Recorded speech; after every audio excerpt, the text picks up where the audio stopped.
realize that I have no longer do I have performance review risk.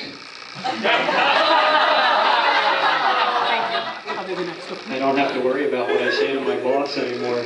So anyway, I have a couple of things I wanted to share. Actually, those of you that know me know I could probably go down a long, sappy path, but I'm not doing that tonight. So just a couple things about John. Before he was my boss, of course, he was my peer. So I managed the East team, and John, you managed the West team, or Tim, you were in the central part of the team. And if you all saw Harry bowling the other day, how competitive he was, that's nothing compared to this guy. That's nothing. I'll give you a few examples. So we had meetings like this in January, right? About 4 or 5 years ago. And I say to my team, hey, let's meet for breakfast, right? We'll just meet, I don't know, it starts at 8, we'll meet at 7:45. So I walk in there, none of the East team is there. And I see the West team, they're already finished their breakfast, and they're 30 minutes into their Bible study. So I'm like, oh, okay, John, oh yeah, Greg, I've had this plan for 3 months now. Did you not think of that? No, I didn't. I didn't think of that, but thanks, John. It's just like, okay. So I said, all right, so the March meetings, we had some March meetings, and I had this great idea. I'm from Philadelphia, I'm going to bring something. I'm going to bring some Philadelphia soft pretzels, and I brought enough for, about 3 people, right? So I get there, I'm like, hey, I have soft pretzels for everybody in the office. And so they're like, oh, we already got this high-end See's chocolates from John from Oakland, California. Did you bring enough soft pretzels for each of us? No, I didn't. We each got chocolates. So I'm like, oh man, I am in serious trouble. I'm 3 months in, and I'm losing big time.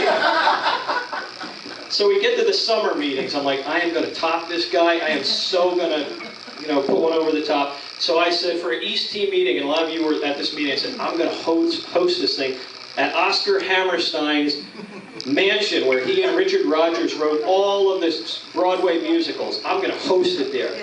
So I call up John. I said, hey, John, we're having our meeting at the Hammerstein mansion. He's like, oh, yeah, great. Well, we're having ours on a beachfront home in Malibu. And we just saw Halle Berry.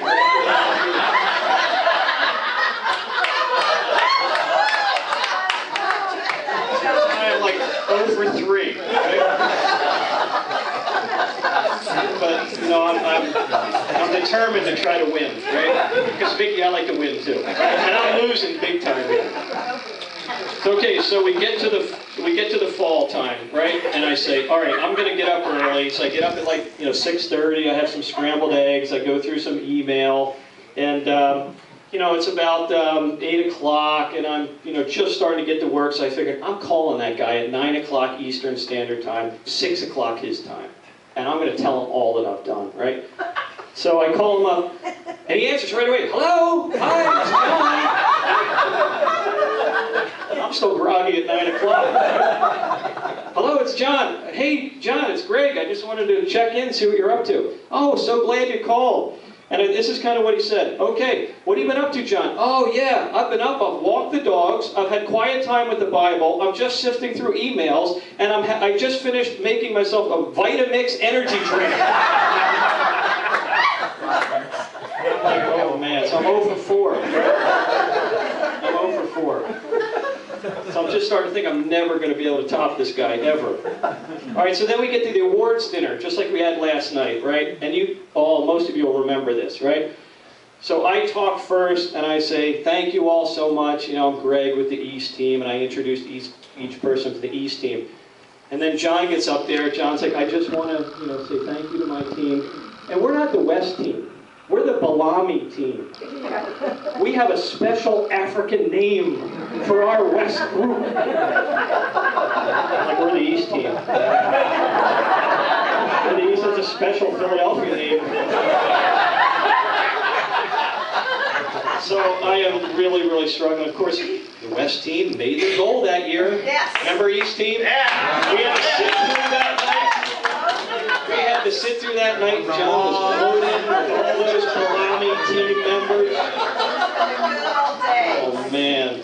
So anyway, I thought I was over it, right? I thought I was was over, tonight, in the limo, in the shuttle on the way over, tonight, I say to some people, hey, does anyone, like John, competitive, can give anything? And one person says to me, oh, remember he used to give gifts to all of his direct reports. And I'm like, wait a minute, I reported to John for a while. Oh, you didn't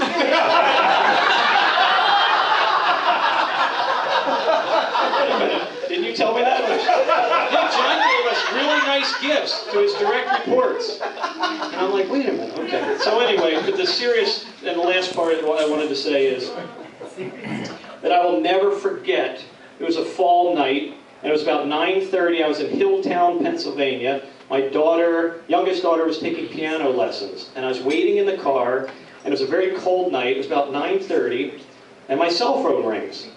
And I look down, it's John Yasuda. Okay, he's still working at 6:30 his time.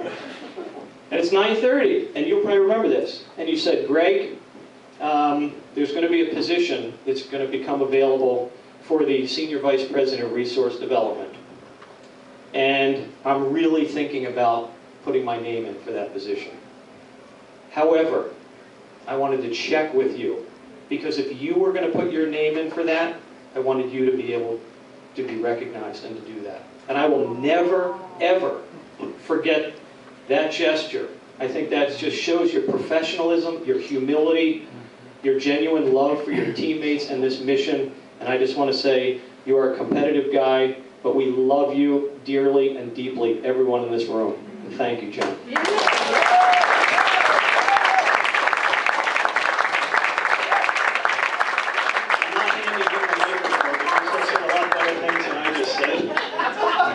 Hey, Greg, you didn't get a pen? Yeah, I can do I'll do Did you get a pen? Didn't everyone else get a pen? I got a pen. It was a Sherry Lutie special.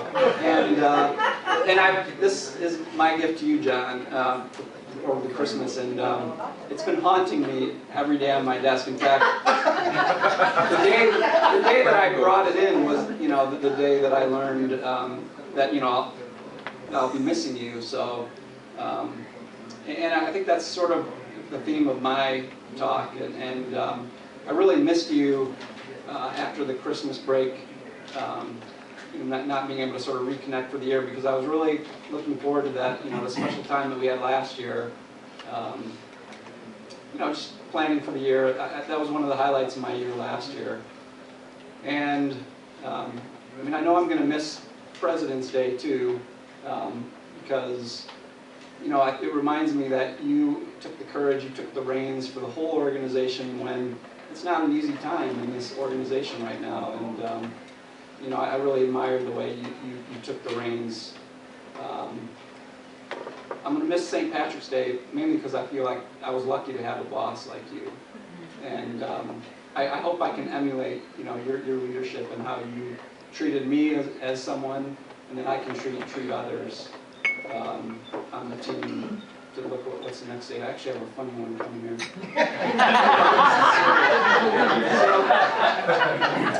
I'm going to miss you during the Holy Week and Easter as well. I think, you are definitely someone, we all agree that in terms of, the grace of God, the mercy, you're lucky to have a husband like John, and we all know that. This is my funny one. So I'm going to miss Mother's Day, because John was always telling me to sit up straight.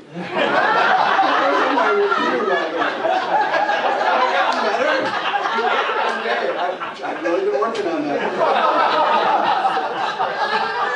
I'm going to miss Father's Day as well, because I really think, I really felt like you wanted the best for me all the time, and thank you. 4th of July, everyone enjoyed the fireworks that you set off for everyone else's wins. I love the way you celebrated, the team's wins, and that was very encouraging. We'll skip to Labor Day.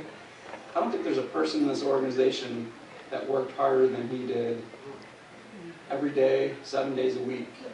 And, you gave this organization and the mission your all, and we all know that.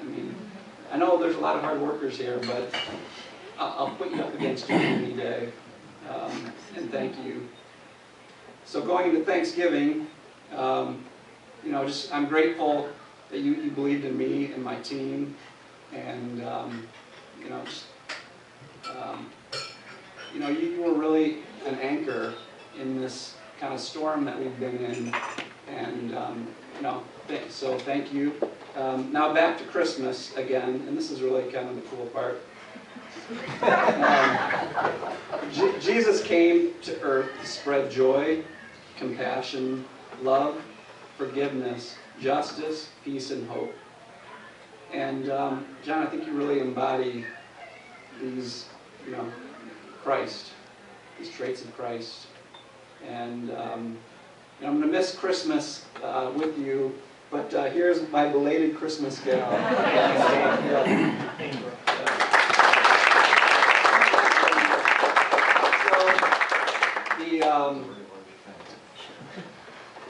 The last conversation I had with Johnny professionally, he called me at my house on a Saturday to announce that we had gotten the Genesis Foundation grant. And I just thought, Genesis, it's kind of you're in a new Genesis in your life. And so it's sort of symbolic to me that was how we left it. And I just wish you well in the genesis of your next part of your career. So, but no, thank you, John.